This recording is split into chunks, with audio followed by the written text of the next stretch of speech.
उस रात ब्रह्मांड कांप उठा जब संरक्षण और संहार आमने सामने खड़े हो गए। ये कोई युद्ध नहीं था, ये थी सृष्टि की परीक्षा। नारकीय युग का समय था। असुरों का बल इतना बढ़ गया था कि वे यज्ञ स्थलों को नष्ट करने लगे, मंदिरों को अपवित्र करने लगे और देवताओं के लोकों में भी आतंक फैलाने लगे। इंद्र, अग्नि, वरुण सब परास्त हो गए। स्वर्ग के द्वारों पर असुरों का झंडा लहराने लगा। देवगण विष्णु जी के पास पहुंचे।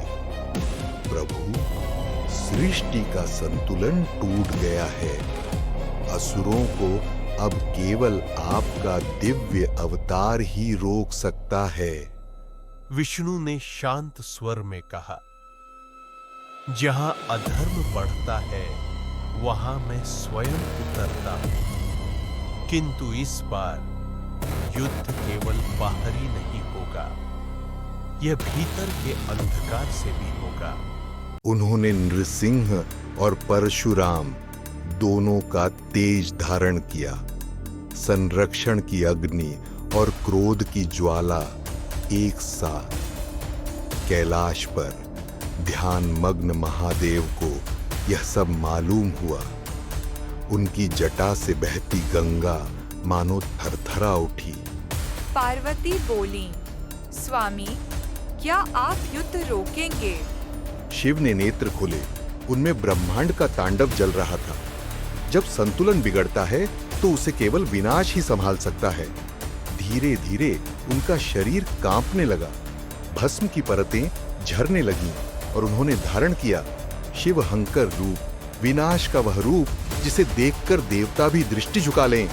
आकाश में ज्वाला उठी, ओम नमः संहाराय नमः, और गूंज उठा। अब सृष्टि को उसका सत्य दिखाना होगा।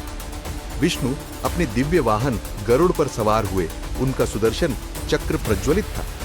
धरती पर हर दिशा में रोशनी और कंपन फैलने लगा। उधर शिवहंकर अवतार प्रकट हुए।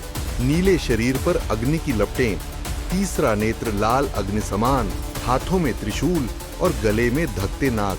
जब दोनों देव एक दूसरे के सम्मुख आए तो समय थम गया, सूर्य बुझ गया और ब्रह्मांड मौन हो गया।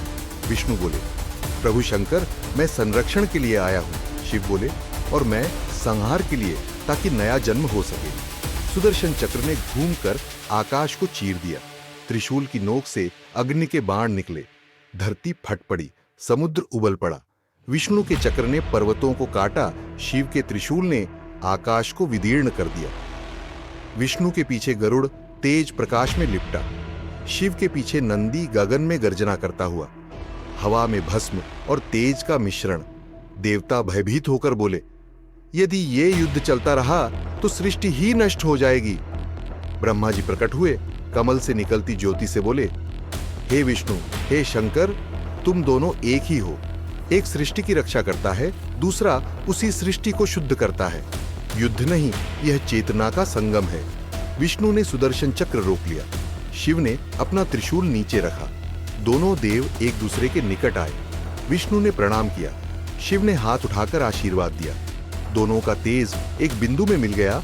वह बिंदु था हरिहर एकत्व। आकाश में स्वर गूंजा। जब संरक्षण और संहार मिलते हैं तभी सृष्टि पूर्ण होती है। हर भक्त के भीतर विष्णु भी है, शिव भी।